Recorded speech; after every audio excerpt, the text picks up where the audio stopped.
ಕೊಡ್ದು ದೊಡ್ಡ ಸೇರ್ಸಿದ್ವಲ್ಲ ಹಂಗೆ ಆಮೇಲೆ ನೋಡ್ಕೊಳ್ಳೋಣ ಜಾತ್ರೆ ಕಳೆದ್ಮೇಲೆ.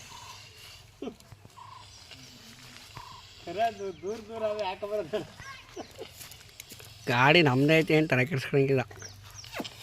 ಮಹಾರಾಷ್ಟ್ರಕ್ಕೆ 5 ಕರ ಹಾಯ್ಕೊಂಡೋಗಿದ್ದೀವಿ. ಇವೆಲ್ಲ ಯಾವ ಲೆಕ್ಕ ಬರೋಣ.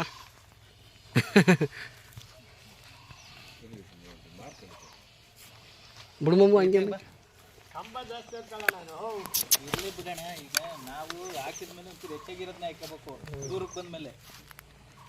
ಈಗ ದುಡ್ಡಿನ ಮಕ್ಕ ನೋಡಂಗಿಲ್ಲ. ಇದಕ್ಕೆ ನಾವು ಹಾಕ್ತೀವಿ ಬಿಡೋಣ. ನೀವು ಈಗ 2 ಲಕ್ಷ ಕೊಟ್ಟರು ಕೊಡಲ್ಲ ಅದನ್ನ. ಹಣ ಬ್ಯಾಡ 2 ಲಕ್ಷ ಈಗ ಕೊಟ್ರು ಆ ಎತ್ತು ಬಿದ್ದಲ್ಲ ಬಿಡೋಣ. ನೀ ತಲೆ ಕೆಡ್ಸ್ಕೊಬೇಡ. ಹಣ ಬ್ಯಾಡ, ನಿನ್ನ ಹತ್ರನೇ ಮಾಡಿಕೊಳ್ಳೋಣ ಸಂತೋಷ. ಕೊಡಲ್ಲ ಅವೆತ್ತಕ್ಕೆ ಹಾಕ್ತೀನಿ. 60ವರೆಗೂ ಕೊಡಲ್ಲ ಅವೆತ್ತ. ನೀನು 2 ಲಕ್ಷ ಕೊಟ್ಟರು ಕೊಡಲ್ಲ ಅದನ್ನ. ಓಡ್ತೀನಿ ಅಂದ್ರೆ ಮಾತ್ರ ಇಲ್ಲಣ್ಣ ಕೊಡಲ್ಲ ಅಣ್ಣ. ಈ ಎತ್ತು ಮಾತ್ರ ಕೊಡಲ್ಲ. ನೀನು ಏನೇ ಎಷ್ಟೇ ನೋಡಿದ್ರು ಅವೆತ್ತು ಮಾತ್ರ ಕೊಡಲ್ಲ. ಅಲ್ಲ ಕಣ, ಇದು ಎಲ್ಲಾ ಭಾಗದಲ್ಲಿ ಹೆಚ್ಚಾಗೈತೆ ಇರೋದ್ನ ಹೇಳ್ಬೇಕು. ಅದಾಯ್ತದ ಎಲ್ಲಾ 2 ಭಾಗದಲ್ಲಿ ಲಕ್ಷ ಕೊಟ್ರೆ ಎತ್ತು ಬಿಚ್ಚಲ್ಲ. ಮನೆಯಿಂದ 60ವರೆಗೂ ಕೊಡಲ್ಲ ಇದನ್ನ. ಇದ್ರ ಜೊತೆ ಕೂಟ ಹಾಕ್ಬೇಕು ಅಂತ ತಮ್ಮಂದಿರೋದು.